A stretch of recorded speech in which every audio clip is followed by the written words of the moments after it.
Hey guys, I thought I'd call this segment Typically Heathkit because I'm working on my DX60 machine. This is the last machine that I need to complete before I can set up my general class station from 1970. And so I'm working on this thing, listing parts, and I noticed quite the discrepancy.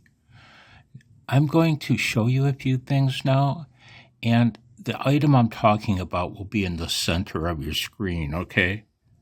Look at this. That's the filter capacitor. It's a can that mounts on the top of the chassis, okay? That resistor right there, 270 ohm resistor across those two terminals. Yep, it's right there. See those two caps? Those two electrolytic caps? Do you see them? Where are they? I see one of them. Somebody installed a radial-leaded cap in place of the axial-leaded ones because axial-leaded caps are expensive these days, man. What I do, here's an a radial-leaded cap, far cheaper. I buy those and turn them into a axial-leaded cap. Okay. Where's the other cap? Look at this terminal strip now. It has two 100K resistors. Let's go look at that drawing again. Where are they? Well, I see the 200K resistors, but they're not mounted like mine are. Somebody has taken it upon themselves to re-engineer the high voltage power supply. Here's a schematic of that power supply, the high voltage supply. It's a voltage doubler circuit. And see those two capacitors and the resistor in the highlighted circle? Those form a filter, right? Its purpose is to filter out AC and reduce AC ripple on your DC high voltage supply. It forms kind of like a pipe. It is a pipe filter, similar to the output pipe filter in a vacuum tube transmitter. See that resistor, R34, 100 ohm, 7 watt? That, in conjunction with a second electrolytic, greatly reduces ripple on that supply. You know, and they've done the same thing down here because it's a voltage doubler. Right? Now look at this. There's the two resistors in the shaded box, R34 and C38. They're missing. Mine does not have these. What they've done, they've taken that yellow line, that's the high voltage line. Boy, that repeater's annoying me. Oh my God. After my stroke, I can only handle one audio stream at a time. If I'm talking and there's any other noise in the room, it stops me dead in my tracks.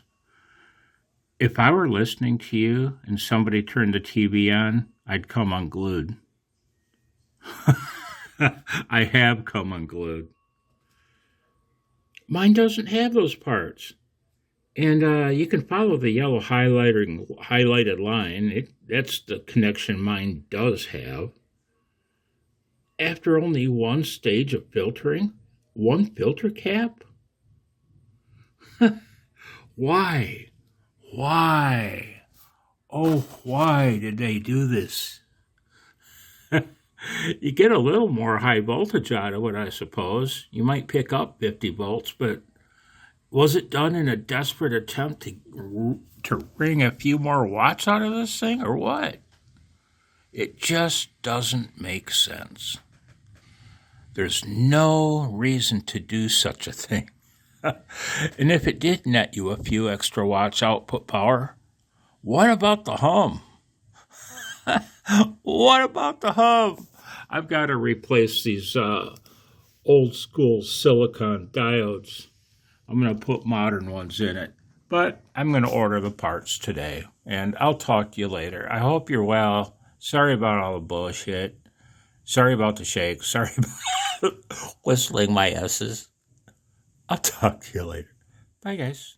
The beauty and the mystique of a Heathkit. The challenge and the pain in the ass of a Heathkit. Why all the challenges with a Heathkit? Well, first you have the building techniques used, the build quality. Okay? And even if the builder used very good quality, very skillful building techniques, you have the basic fact that, how to say this? Are Heathkits cheap? Are you? Sorry you didn't deserve that. But are you? See, back in the day, a lot of Heathkits were bought by teenage boys that had fallen in love with ham radio. A lot of them had fallen in love with Morse code, too. And Heathkit obviously catered to that market, to the entry-level market as well as the frugal ham market. You know, it's amazing how cheap electronics is today. You know, compared to back in the day, dang, man, some of that old equipment, when you convert to today's dollars, people were paying thousands and thousands of dollars equivalent for a radio like this. And not thousands for a DX60, but they were paying hundreds and hundreds of dollars equivalent. And so they catered to a market. How did Heathkit achieve low prices, entry-level prices? And they were successful, too. They sold a lot of radios. Heathkit made many a ham. You know? And they kept prices low by having you build the machine, obviously. And I drew a blank. And they didn't go crazy with engineering. They didn't over-engineer their radios. They under-engineered them. They used cost-saving techniques wherever possible, as long as it didn't compromise the operation too bad. And again, they were highly successful. But certainly, they did not eliminate the second stage of a power supply filter. Certainly they didn't do that. I wondered, well, is it an early version, like a DX60A, even though the front panel says it's a B? I scoured the Oracle, the great Oracle, and no, I downloaded all the manuals, or at least I looked at them that I could find, and no, I never found a document that showed us transmitter with this power supply. It's just not done. It's just not done. You need two electrolytics with a resistor between them as a ballast.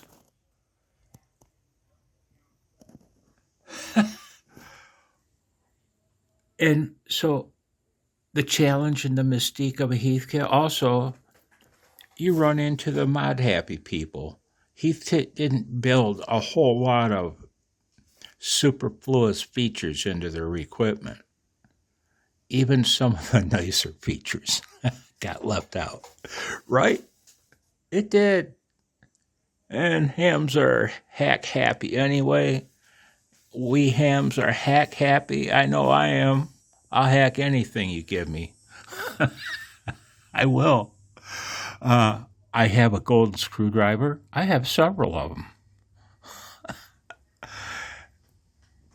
And man, and I'm a slug tweaking fool. Actually, I'm not. But those are the people that work on this stuff. Those are the people that build this stuff. I hope you're well. I'll talk to you later.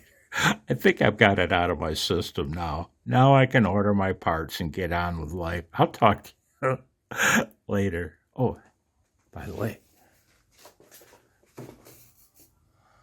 Scout and Hunter, they say, I love you. Come back soon. Come back soon. I love you.